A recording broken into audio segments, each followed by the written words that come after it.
Bonjour à toutes et à tous et ravi de vous retrouver dans Parole d'experts, ce magazine, vous le savez, qui vous permet de découvrir tout ce qui se passe dans l'actualité, qu'elle soit politique, qu'elle soit économique, qu'elle soit sociale et aussi business. Et aujourd'hui, on va parler business et surtout d'un sujet dont on a souvent parlé dans Parole d'experts, mais en essayant d'explorer de différentes manières, c'est la transformation digitale. Et oui, on est en 2023 et on parle encore de transformation digitale. Est-ce que ça ne serait pas plutôt de l'adaptation digitale? Beaucoup d'entreprises peinent à se transformer digitalement. On parlait de transformation numérique aujourd'hui. Des entreprises aident, accompagnent justement pour réussir cette transformation digitale.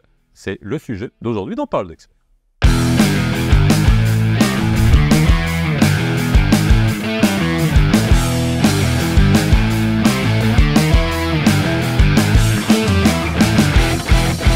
Et pour en parler, aujourd'hui, j'ai le plaisir de recevoir Abdullah El-Khayati, qui est le directeur général de Value IT. Bonjour Abdullah. Bonjour, Ça va? ça va, merci. Tout va bien? Ça va, tout va bien. Merci en tout cas d'être sur ce plateau pour parler d'un sujet, encore une fois, je l'ai dit, qu'on a traité vraiment de manière régulière. Et c'est toujours intéressant d'avoir des perspectives et des visions différentes. Avant qu'on présente Value IT, j'ai posé une question au début. On est en 2023 et on parle encore de transformation digitale. Il y a encore des entreprises qui ont besoin de se transformer? Bien sûr.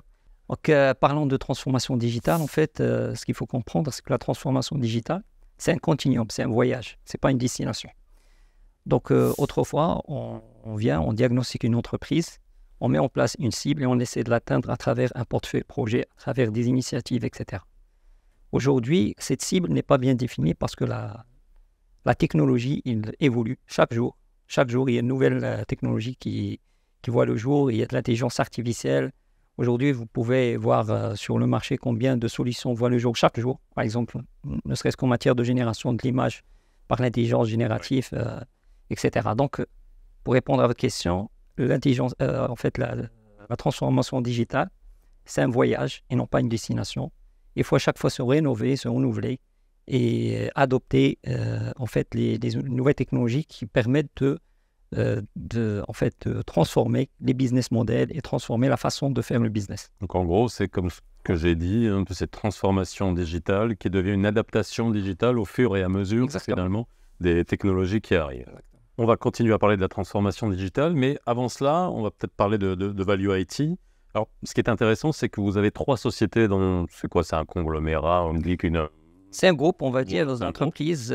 On est en train d'essayer d'adopter le meilleure structure juridique, soit groupement d'intérêt économique, soit un groupe avec Value IT qui détient des participations.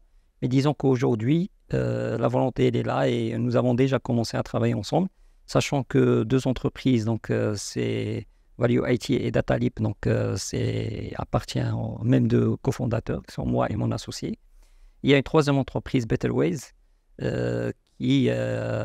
dans laquelle nous allons prendre des participations et qui, elle, s'occupe en fait de la partie accompagnement pour la mise en place de la feuille de route digitale.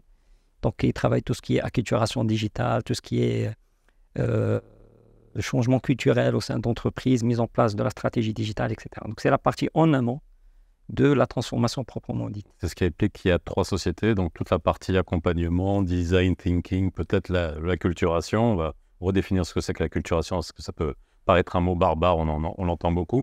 Il y a le développement de solutions, et puis il y a la data, parce que ça fait partie aussi de ce qu'on produit quand on passe au digital. Comment on répond à une problématique de transformation digitale dans une société donnée? Donc voilà, disons que tous les clients ne sont pas sur le même pied d'égalité en matière de transformation digitale. Comme j'ai dit, c'est un continuum. Donc il y a des entreprises qui sont bien à l'avance en matière de transformation, qui ont déjà leur feuille de route digitale, qui ont déjà pris des initiatives en matière de digitalisation. Il y a des entreprises qui démarrent de zéro, dont les process ne sont pas encore automatisés, etc. Donc nous, ce qu'on fait, donc à travers les 3 entreprises, on adresse la problématique de façon globale. Commençons déjà d'abord par le diagnostic. Et on fait une analyse de l'existant, on voit est-ce qu'il y a déjà des initiatives qui ont été prises par l'entreprise en matière de digitalisation. On fait la cartographie du système d'information, donc ce qui existe comme application, comme technologie, comme projet, etc. Et à partir de là, donc on a un état des lieux clair qui va nous permettre de dire voilà d'où on part. Et par rapport à ça, donc on met en place une feuille de route digitale ou une stratégie digitale avec les managers, les responsables d'entreprise, avec les différentes parties prenantes. Et par la suite, donc on identifie ce qu'on appelle un portefeuille projet. Donc une série de projets ou d'initiatives de digitalisation. De dire quand on déploie, on va dire une action, une stratégie de transformation digitale, c'est pas un projet. Oui, c'est un portefeuille. portefeuille. Mais qui est en... Bien sûr. Voilà, on a une déclinaison à travers tous les départements. Exactement. Donc, on va retrouver par exemple des initiatives au niveau marketing, des initiatives au niveau production, automatisation des processus de production. On va retrouver des initiatives au niveau, c'est-à-dire de l'accès aux réseaux sociaux, parce qu'aujourd'hui, même les grosses entreprises, ils doivent, c'est-à-dire travailler sur les canaux sociaux, etc., parce que c'est un média qui va permettre d'atteindre la cible, qui sont les clients. Le développement, la grande mode, c'est le développement de réseaux sociaux qui sont l'entreprise aussi. Encourager aussi la collaboration entre les différentes parties prenantes d'entreprise pour améliorer l'efficacité.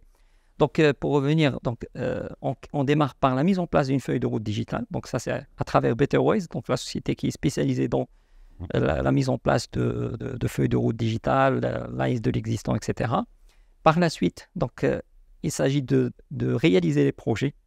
Donc là, c'est à travers l'entreprise Value IT qui a aujourd'hui 15 ans d'existence et qui a déjà mis en place pas mal de solutions réussies avec des clients. On va en parler justement, oui. On va en parler. Et donc là, il s'agit de réalisation. Donc, c'est tout l'aspect technologique, donc la mise en place et l'intégration de la technologie, le développement de solutions, etc. Et par la suite, donc DataLeap, c'est une société qui est spécialisée dans la mise en place de dispositifs de data governance. Donc, on parle de gouvernance de la donnée. Comment l'entreprise va tirer parti de la data générée par les solutions, les applications et les processus pour bien comprendre ses clients, pour mieux les cibler, pour optimiser ses services et ses produits. Donc ça, c'est c'est la vision globale. On le dit aujourd'hui, on le sort, et ça devient encore plus vrai tous les jours. C'est la data aujourd'hui qui permet de générer des revenus de manière extrêmement ciblée. Et ça, on le voit. On voit aujourd'hui que c'est extrêmement stratégique et même à l'échelle des pays. Sur les réalisations, alors justement, voilà, 15 ans d'existence, donc j'imagine que vous avez déjà livré pas mal, mené à bien des projets. Est-ce que vous pouvez nous en donner quelques-uns? Les projets qui ont été réalisés, donc il y avait cette infrastructure, donc, ce qu'on appelle communément le DevOps, en fait, c'est un dispositif qui va permettre d'accélérer le développement des solutions digitales. Donc, il est déployé sur le cloud Amazon et aussi sur le data center du client. Et ça permet en fait de coordonner entre les différents acteurs qui construisent des solutions digitales, des métiers, des développeurs, des designers, etc. Deuxième, parmi les projets phares que nous avons développés, c'est la mise en place de ce qu'on appelle un Master Data Management. Donc, c'est un système qui va centraliser toutes les données sur les tiers, en fait les clients et tous les acteurs qui collaborent avec l'entreprise. Donc, c'était pour la CDG Capital. Il y a aussi nous avons développé pas mal de solutions avec Marsa Maroc, notamment le port de Casa. C'est des solutions pour en fait qui permettent d'automatiser en fait la chaîne de valeur, déchargement de navires, chargement de navires, etc. Donc, c'est des solutions métiers. Nous avons travaillé aussi pour le compte d'un client en France, un des acteurs clés des systèmes de transport. Et nous avons en fait développé un système de validation de cartes Visa, Mastercard, etc. pour permettre l'accès au transport. Donc, au lieu d'aller acheter un ticket pour le métro, par exemple, etc., donc il suffit d'avoir sa carte bancaire et ça vous permet en fait d'accéder aux différents moyens de transport. Donc, ça, c'est une solution que nous avons développée ici au Maroc, qui a été certifiée, bien évidemment, par Visa et Mastercard. Alors, dernière question, et ça, je la pose à tous les acteurs qui accompagnent les transformations digitales des entreprises. Si on devait dire une erreur principale à ne pas faire et un conseil lorsqu'on veut transformer, à aborder une transformation digitale dans son entreprise. D'accord. Donc, pour les principales erreurs à éviter, moi, je vais citer en premier lieu l'absence de vision, l'absence de stratégie.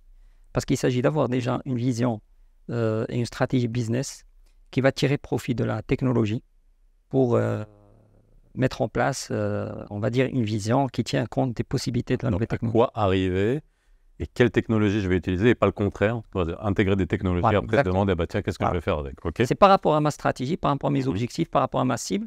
Comment je peux utiliser la technologie? Ça, c'est du bon sens. Et pas le contraire. Bien sûr, la technologie, aujourd'hui, il est par nature disruptive, c'est-à-dire il a poussé à penser d'autres modèles business. Donc, effectivement, il faut réfléchir à la fois métier et technologie.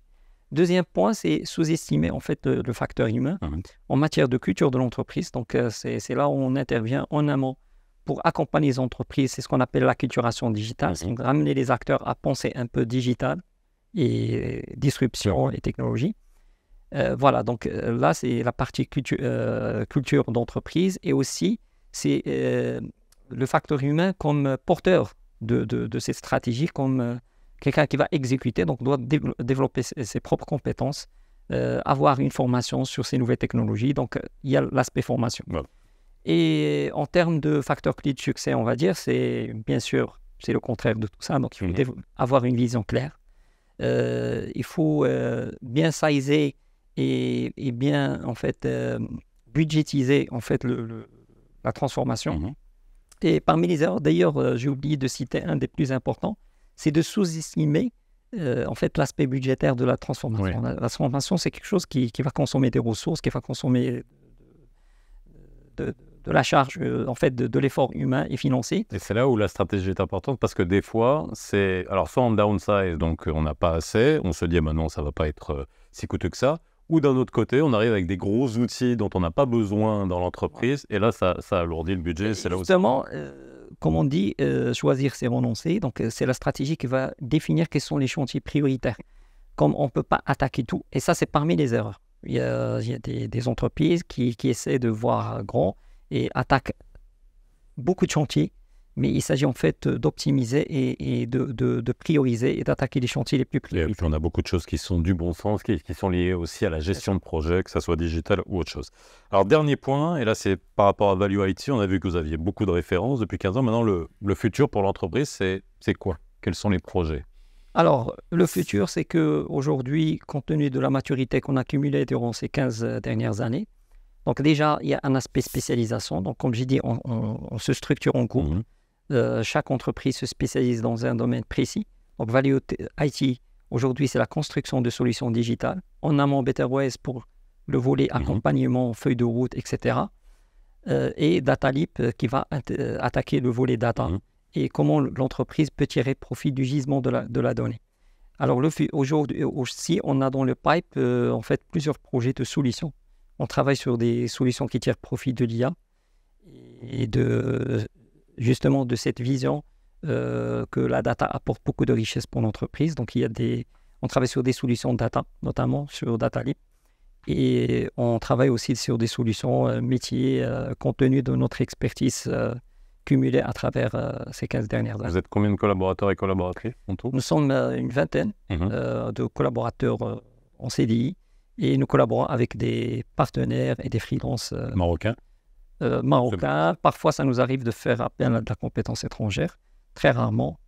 Mais la majorité, totalité marocaine. C'est marocain. Merci beaucoup, Hamza, en tout cas d'avoir été avec nous dans Parole d'Expert, un autre acteur de la transformation digitale avec une autre vision. Et en tout cas, merci d'avoir apporté cette vision sur un sujet qu'on continuera à traiter parce qu'encore une fois, vous l'avez bien compris, transformation, adaptation digitale, les technologies vont extrêmement vite et nécessairement, il faut essayer en tout cas d'aller aussi vite qu'elle. On se retrouve très vite pour un autre numéro de Parole d'Expert. N'hésitez pas à vous abonner, à réagir, à envoyer vos commentaires. Et on se retrouve dans un autre épisode de Parole d'Expert très bientôt. Bye bye.